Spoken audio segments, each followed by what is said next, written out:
readers, Chris here. Today I've got another episode of Fantasy and Face Masks just for you. Today I'm going to be talking about and reviewing two books. The first is Only a Monster by Vanessa Len, and the second is Funeral Girl by Emma K. Oland. Additionally, my face mask today is going to be this tea tree. It says green mud mask from Papa Recipe. I figured, hey, it's right before Christmas. I need a little Christmas relaxation going on. So a green mud mask sounded like the perfect choice. I'm going to start off this video with Only a Monster, but because I cannot hold the book and put this on at the same time, I'm going to put this down and I'll pop a picture up while I am talking about this book. So let's talk about Only a Monster. The setup of this book is we have a young girl. She's living in London with her family. Well, she's living in London with her extended family. I guess she goes there like every summer. So she's with her grandmother, some cousins, etc., etc. Her like father and mother live back in India, I believe it is. And she's working at this local museum. She has this crush on a boy that works at the museum. His name is Nick. And Nick finally asks her out on a date. She's all excited. She gets ready to go out on this date with Nick. But then something happens to her when she's on her way to this date. She accidentally touches a guy in the street, and all of a sudden, everything changes. Everything changes. It's nighttime. Like 1 minute, it's the morning. She's got coffee on their way to her date. The next thing she knows, it's nighttime. There's no one around. She's alone in the street. So obviously she's freaking out like, oh my God, what the heck happened to me? Like, did someone roofie me? How did I end up here? Like, crazy. So, long story short, she comes to find out that she comes from a family of monsters. This is not a spoiler. This is pretty much all either on the flap of the book or within the first chapter. But she comes from a family of monsters. And the way that these monsters operate is that basically they are immortal. They touch humans and they steal time from them. So what that means is the way you steal time from someone. So let's say that I was fated to die when I turned 90. If a monster were to steal time from me, they could take anywhere from a year of my life, so I would die when I was 89, or really they could take as much time as they want if the monster is really cruel or something. So obviously this freaks our main character out. I think I forgot to mention her name is Joan. So this freaks Joan out. She's like, oh my God, I can't believe that my family are monsters. They steal time from humans. No one ever told me, etc., etc., etc. So if that wasn't bad enough, she also ends up finding out, and again, this is not a spoiler because it's on the inside cover of the book, she also finds out that the boy that she was supposed to go on the date with, this Nick, this cute boy, is actually this legendary monster hunter. And like his whole purpose in life is like to find and kill monsters, not defeat, like find and kill monsters. So that means killing Joan and her entire family. So on one hand, we've got a girl who is a monster, an unwilling monster, but a monster nonetheless. And on the other hand, we have a boy whose sole purpose in life is to destroy monsters. So really, this book kind of becomes a bit of a cat and mouse game, I guess, in the middle, where we have Joan, one of her cousins, and then a boy from another monster family, but basically this group of young monsters who are kind of running around town trying to figure out like how to save their families from this legendary hero. And then on the other side, we have our legendary hero, Nick, who, like, this is a spoiler, so I'm not going to say it, but vaguely something very traumatic happened to him in his past, and he really believes that he needs to kill all of these monsters, because if he lets them live, they will kill other humans. They will steal time from them. They will steal their lives from them. And that's really, like, that's not right. So you can't really fault Nick for being a hero, but at the same time, Joan, being a monster, obviously really loves her family. So you understand why Joan is doing what she's doing too. I thought that made a really cool, like, I don't know, yin and yang. Like, both feel that they're doing the right thing.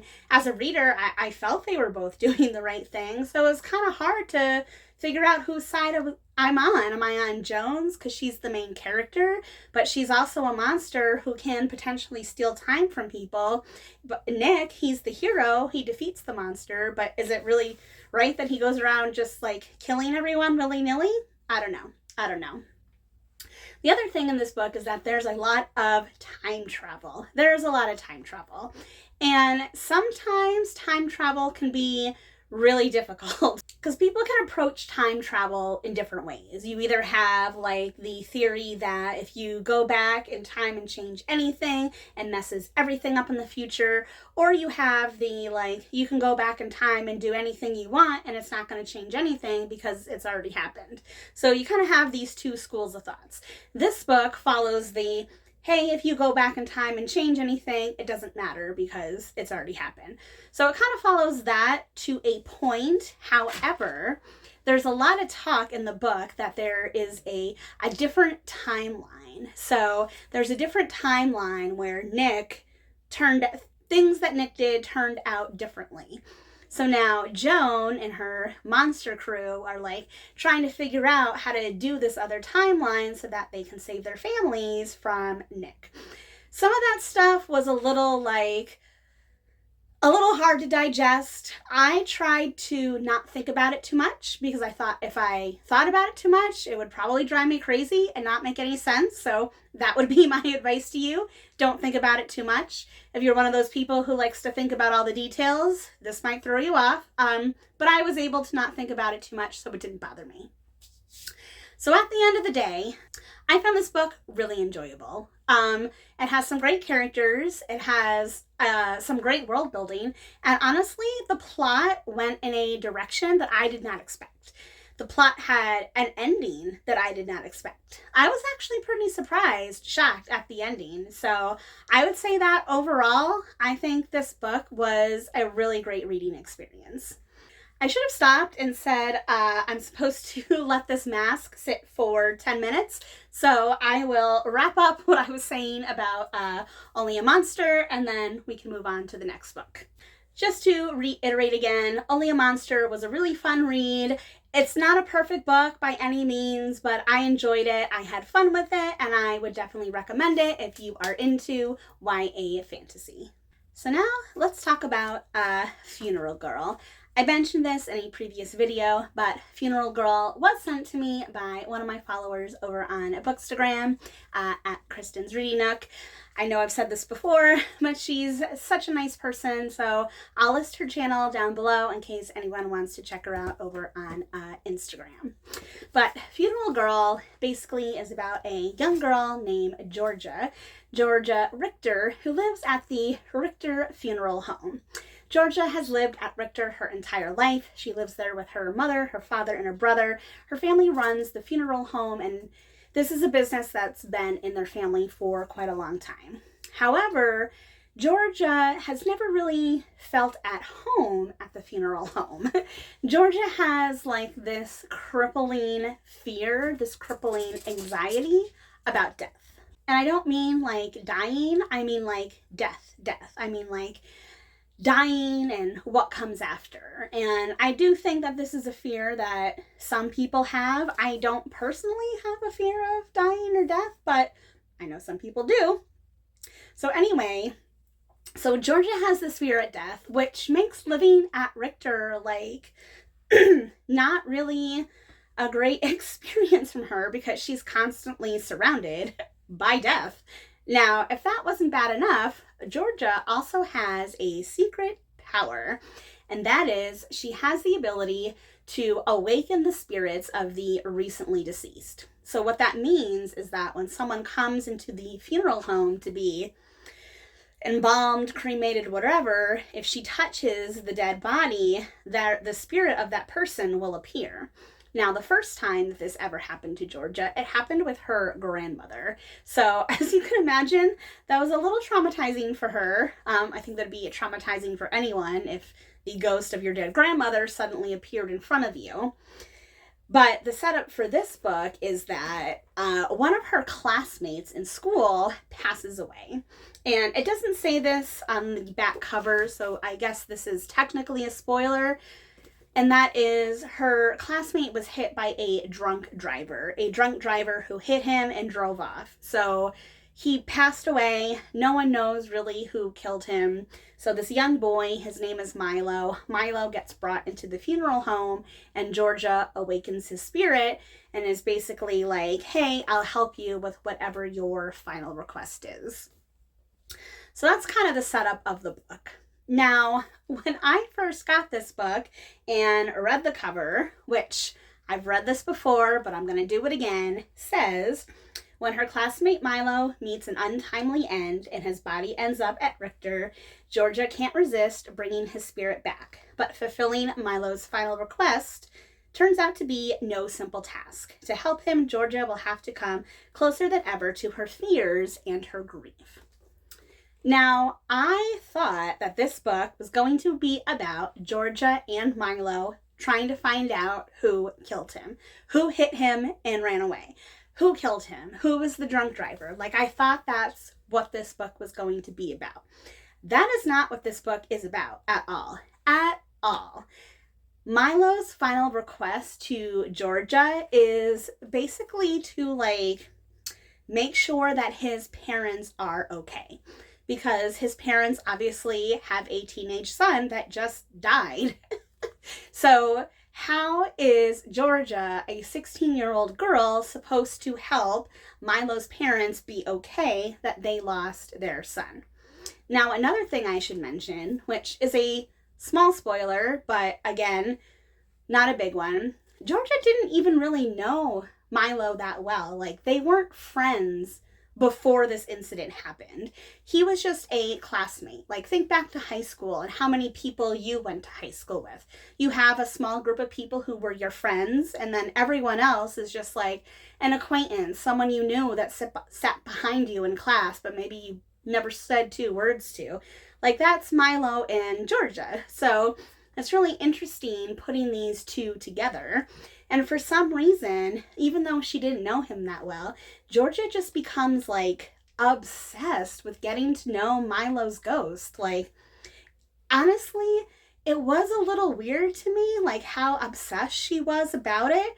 But I know that the reason she was has to do with her whole, like, anxiety about death. Her anxiety about death.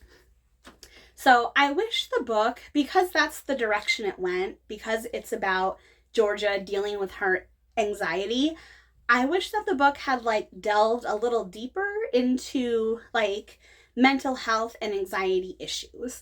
Because it only really scratches the surface. It only really scratches the surface.